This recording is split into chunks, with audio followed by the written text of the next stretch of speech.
start my talk like this, my residents get mad at me for like basically saying all the programs in the country are really good. They're, you just got to get in somewhere because that's the truth. The thankfully, um, or the standard training under across the country for orthopedics is really high, and it's because of something called accreditation, and it's all very standardized. Everything we do, especially coming the next accreditation cycle, will all be on the exact same accreditation standards across all the different colleges. So that is why wherever you go to do orthopedics in this country, you're going to be very well trained. So everything you heard from my colleagues and the other programs completely apply to what I have to say. All the different rotations, it's all very similar. And so I'm going to save you guys that because they already went through it for me. And of course, during the CARMS tour, you'll hear all that again from all the programs. So how do you decide where you're actually going to go to residency, or how are you going to rank where you should do your residency? I think you should go where you think you're going to feel you get the most support. And it's going to be challenging wherever you go, whoever you are. And so you want to go where you feel the most supported, because surgical residencies are really tough. And so what that means is you want to have social support, and you want to go to a place where there's a culture of support. And I find, thankfully, at the U of A, that exists.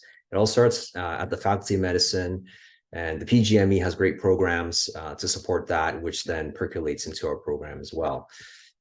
There's a resident well-being faculty in our department, or sorry, in our faculty. And there's also a committee that's faculty-wide, and we have a resident well-being rep, which is mandatory, to be honest, for every residency program. And so, you know, they have funding for events that we can do, and all the programs ourselves also fund things to do for our residents. And for example, we even have held a conference in Edmonton a number of years ago. So what are some other kind of fun, more social things we do? Again, like the other programs, I'm sure we have a resident retreat we hold in Jasper every year. So that's lots of fun. We have a year-end golf tourney. So this is a farewell to our chief residents, and for the incoming residents that are there in June, then we welcome the new residents. But of course, to get their own party come July. So we do that. Like everyone else, I'm sure, we do a nice Christmas party.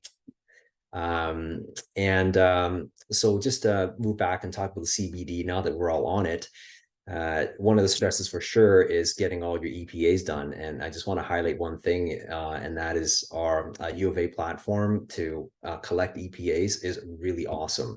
It's very easy to do it. I don't know, you can ask Spencer to see if he feels the same, but so there you go.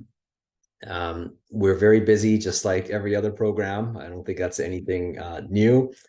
We also take 3 CARMS positions. That seems to be a very common number for not the really big programs like U of T, for example.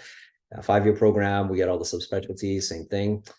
Research, everyone touched a bit about. And so I'll just say one thing as well. Our expectations are very realistic, and we just want you to do 2 really good ones, publish or present one nationally, which really is a COA for a lot of our residents, and then present at our annual research day. And again, you can do a master's or PhD as well through the faculty. Ted, I picked this picture just for you, man. You see that? So a few years ago, so we always invite a guest speaker for research day. And this year, how long ago was that now, Ted? I don't remember no more. He was our guest speaker, so small community. 30 years ago, I'm guessing. How long? I'm guessing 30 years ago by the look of 30. Oh, come on. Oh, man. Well, you aged really well. So we also do a mission, and so our guys go to Ecuador.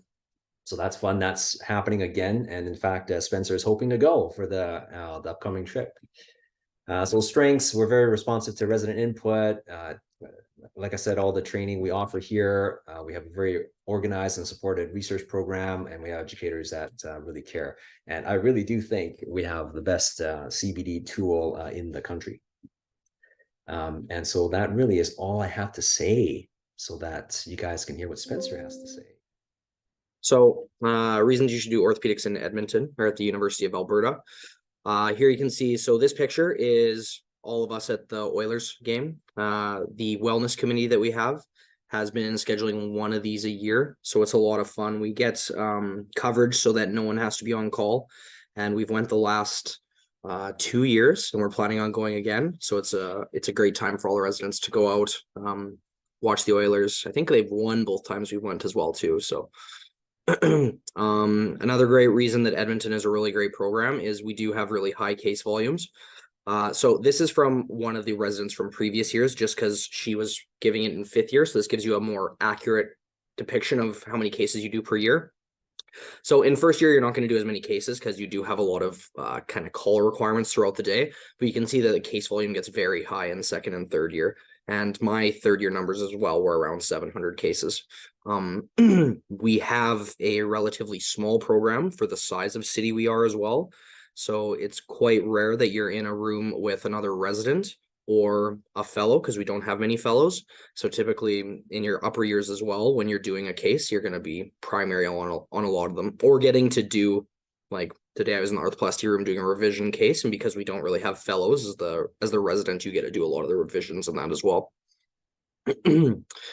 Another great reason is we get good one-on-one time with the staff. Like I said, it's a large city with a lot of surgeons. I think it's about 3 to 1, similar to what Manitoba is. So typically you're always going to be in the room by yourself with the staff.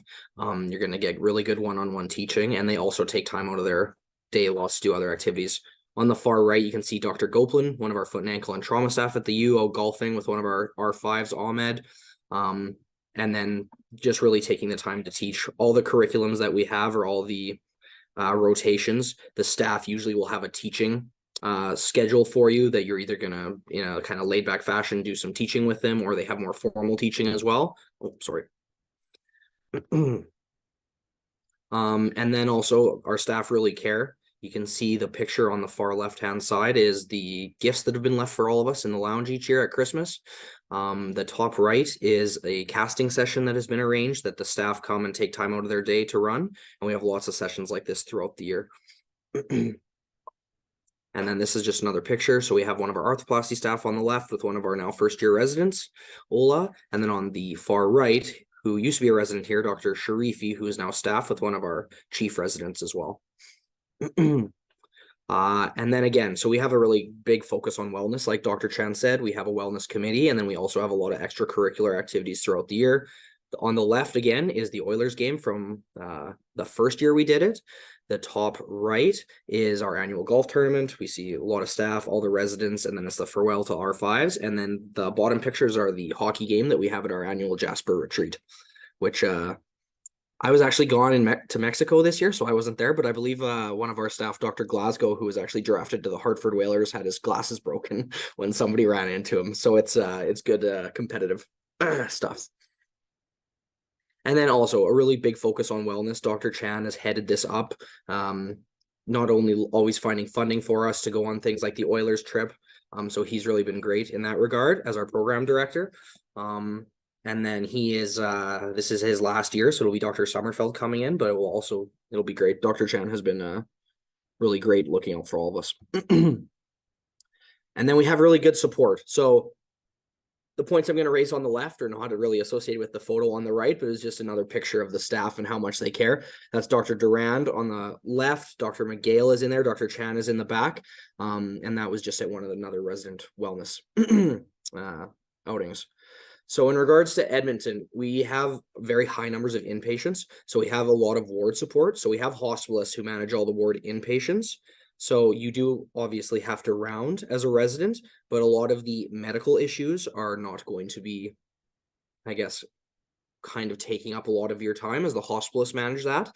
So it's really helpful. We also have CAs, so that help with call overnight at the Royal Alex.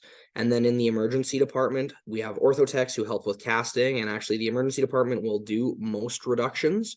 There are certain things where you're going to have to go down to do them, but on call it is quite busy, so it's very helpful that we have a system that kind of makes things flow easier and takes some of the load off of you as the orthopedic resident.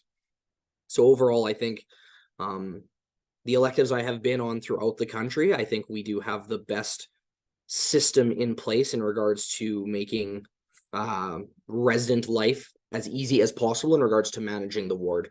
You don't really appreciate the hospitalists and all that as much until you go elsewhere. So it's very helpful having them. It really optimizes the amount of time you can have in the OR and actual dedicated learning to specifically surgery. And then Edmonton's a great place to live. So I'm from the prairies. I love the prairies. I wanted to stay here. Edmonton is a big city. The greater Edmonton area, I believe, is about 1.3 million people, but the River Valley is very nice. There's lots of areas you can go hiking, biking. There's 30 some golf courses around the city. I live right downtown, and they've done a lot to kind of rejuvenate the downtown. So I know at the end of September, they had a little beer fest right outside of Rogers Center where the Oilers play. That was like an 8-day event that was supposed to kind of mirror Oktoberfest in Germany. And so there's a lot of little events going around downtown. There's also tons of festivals all throughout the summer. So Edmonton's just a really great place to live, and there's a lot of good activities to keep you busy. And then great co-residents. We have a relatively small resident group, like I said, for the size of city. So we're all very close. We work really closely together. This picture on the left is two of our residents. Kristen is the chief on the left, and then Jen is an R2.